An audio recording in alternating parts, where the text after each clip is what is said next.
On the eve of your show's first season, you were quite heavily in debt.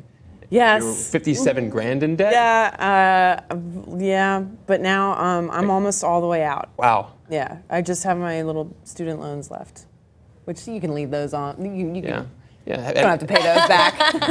And how did it get that bad in the first place? Life trauma led me to not calculate. You think of someone who could like do numbers really well, could figure out their own finances, but I just really had a lot of change in my life. Divorce, my mom died, all this stuff happened, and I just spent money to try and make everything okay. Like, I'm gonna live alone. I need a big TV. I've never had a TV.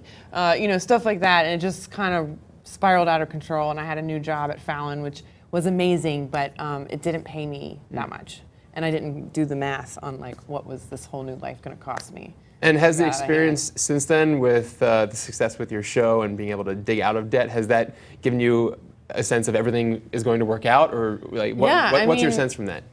It's scary because I'm still scared of that happening again, and I haven't spent a lot of money on anything, and I'm very I haven't enjoyed. You know, I'm like, to me, going out to dinner is the treat I'm giving myself, because that was something I had to stop doing, or like buying clothes or things like that. So it's not like I'm going out and buying a car and like upgrading my whole life. She did just get a boat. I bought a boat. I bought a 50-foot boat, and I think it's gonna be fine. I mean, I'll pay it off eventually.